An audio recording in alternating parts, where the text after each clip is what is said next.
PDIP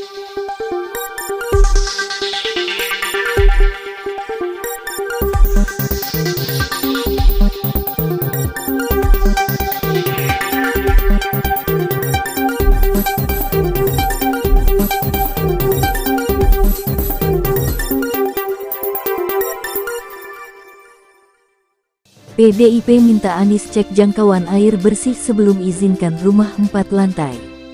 Dikutip dari Kadek Melda Luxiana, detiknews_detik.com. Jakarta, Gubernur DKI Jakarta Anies Baswedan akan mengizinkan bangunan rumah tapak dan rumah flat di Jakarta hingga 4 lantai. Ketua Fraksi PDIP DPRD DKI, Gembong Warsono, meminta Anies untuk memastikan ketersediaan jaringan air di seluruh wilayah Jakarta sudah merata sebelum menerapkan kebijakan tersebut. Ketika Pak Anies memberikan kebijakan terhadap bangunan warga masyarakat sampai dengan 4 lantai, langkah pertama yang harus dilakukan adalah memastikan dulu jaringan air bersih sudah bisa terjangkau seluruh warga Jakarta. Yang pertama, kata Gembong saat dihubungi, Rabu tanggal 21 September tahun 2022. Gembong mengingatkan Anies bahwa tidak semua bangunan tapak di wilayah di Jakarta bisa menerapkan bangunan 4 lantai. Salah satunya bangunan tapak di wilayah yang dilindungi oleh cagar budaya.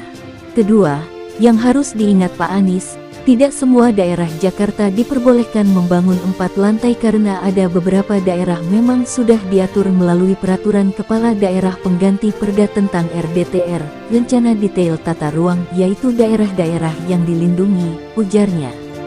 Misalkan daerah-daerah cagar budaya. Tentunya daerah cagar budaya tidak boleh membangunnya serampangan, harus sesuai ketentuan pelestarian cagar budaya itu sendiri, lanjutnya.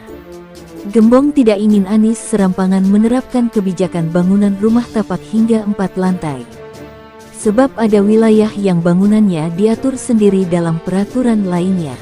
Jadi Pak Anies tidak boleh serampangan membolehkan semuanya. Ada daerah-daerah tertentu yang diatur tersendiri melalui perkada, imbuhnya. Sebelumnya, Gubernur DKI Jakarta Anies Baswedan menggelar sosialisasi Peraturan Gubernur Pergub Nomor 31 Tahun 2022 tentang Rencana Detail Tata Ruang RDTR. Pergub itu mengatur ketinggian bangunan rumah tapak dan rumah flat maksimal 4 lantai. Rumah warga kita ini selama ini hanya boleh 1 lantai, 2 lantai.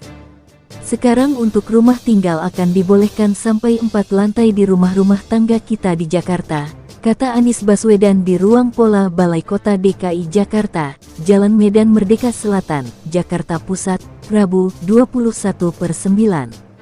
Anies menuturkan kebijakan ini dibuat sebagai upaya optimalisasi lahan, sekaligus mendorong multifamily ownership atas satu bangunan atau rumah flat.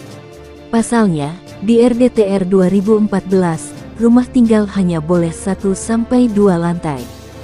Anies mencontohkan, sekeluarga kerap berpindah rumah ketika anaknya sudah beranjak dewasa dan memilih menjual tanah miliknya. Sekarang dia bisa nambahin ke atas, dia bisa sama-sama tinggal sama-sama dengan keluarganya. Kakek neneknya di bawah, anaknya 2 di lantai 2, lantai 3, ruang bersama, ujarnya. Dia juga menyebut kebijakan ini turut berdampak pada hunian komersial, misalnya saat membangun unit single dwelling untuk multifamily. Kalau kemarin akan sulit, menggunakan single dwelling untuk multifamily. Kalau udah single dwelling, ya dipakai untuk single family, multi-dwelling untuk multifamily, jelas Anies.